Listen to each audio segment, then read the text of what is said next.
Today with two new projects actually.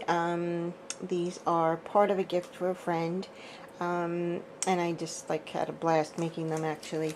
I love making stuff for people. It keeps me actually on target, and it keeps me focused. And you know, it's not that I have to be forced to come into my craft room. It's just sometimes I find things in the house to do and I get caught up and I'm like, okay, I'll go in the craft room tomorrow, and this keeps me really, really focused. So it makes me very happy actually, and especially when it is for somebody. I love, love, love giving gifts. I truly do. Like, I love getting them, I won't lie, but I love giving gifts. So anyway, let me start. This is just part of something I made for her. This here is a pair of wings, and I don't know if you all know, but my company's called Angel Feathers Designs, and I am obsessed with angels. I'm obsessed with wings, and I had seen these on Pinterest, but it really caught my eye when Bianca made them for Bonnie, and a larger scale, and I literally like had to send not Bianca, I'm sorry, that's her YouTube name, Va made for Bonnie, and I had to email and message Va and say, oh my god, they are so beautiful, and she was like, oh, they're so easy to make and whatnot, but and you know what, they are, but I don't sew, so, well, I'm starting to sew, but you know, I'm definitely not Va's competition by no means. So I did glue these actually. So there's a feather on here, it's driving me crazy, I'm sorry. So what I did here was I took a piece of canvas and cut it out for the back, okay, and then all I did was take muslin strips, and then I just gathered with the glue. I like put a strip of glue and then just gathered it, and it kind of just, while it was wet, I used fabric tack. Don't use a glue gun because it dries too fast, unless you have them gathered already. But if you're going to gather them on it, you definitely have to use like fabric tack so it stays pliable and you can squish it as you're going along. And they actually came off on the edge, and it was really pretty. But then I decided to actually use this seam binding across the edge to finish it off. It's all tea-dyed. So that's what I did there. And then I made a seam binding bow. I used this, I'm not really sure where I got that in my stash. Iron Roses or Wild Orchid Craft Flower there. And that's it. Very simple. Very, very simple, but I absolutely think it's so pretty. Oh, and then some, these are real old pearl beads. I mean, if you could see, somebody definitely loved these for a while, and they are definitely iridescent, but they got yellowed and everything, so I think they're just so pretty the way they came out. So they oxidized really nice. So that's that. Those are beautiful wings. Okay, this is a box that I found in I think it was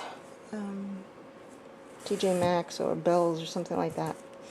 So I had seen a box from LeLe, and she did like a suitcase type box, and she decoupaged all strips of book on it. So that's how this started out, to be honest with you.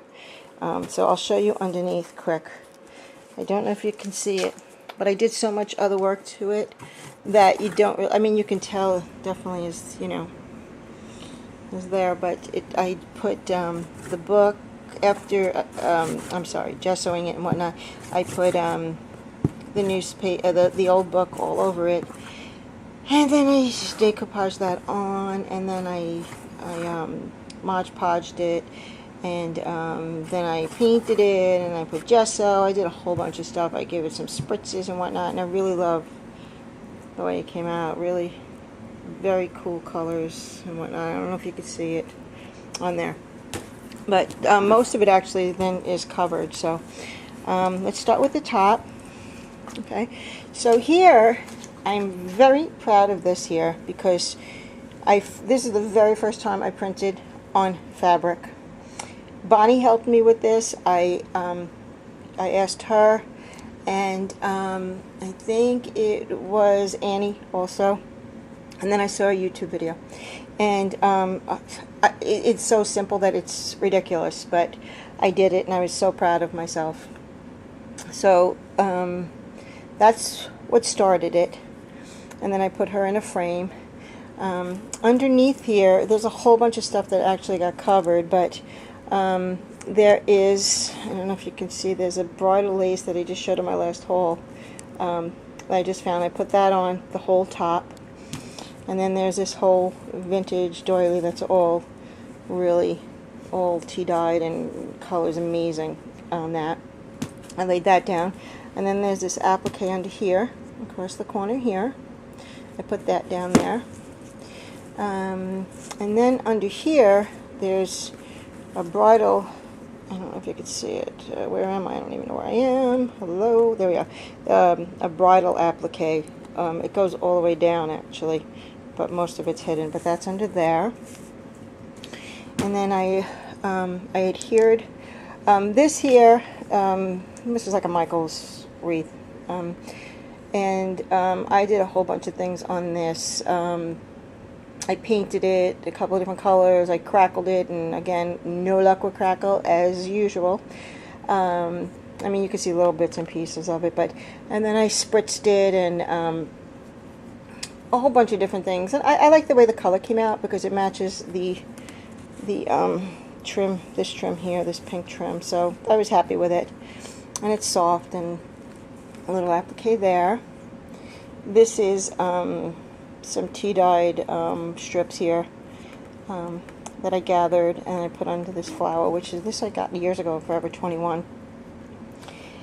These are two handmade flowers by me. Oop, can't even see them. These are two handmade flowers. This is the center from Forever. This is just a little crocheted doily with a pearl. This is the pins you get in Michael's in the bridal section. Okay, and then up here is another handmade flower. This is a Forever 21 center strip flower there. Then I just took a this pearl necklace. Well, it really wasn't a necklace. It was one of those pearl garlands or something, and I just gathered it around. Then I took fibers and that fiber trim, and I just gathered it everywhere around. You can see the little pieces here and there and everywhere.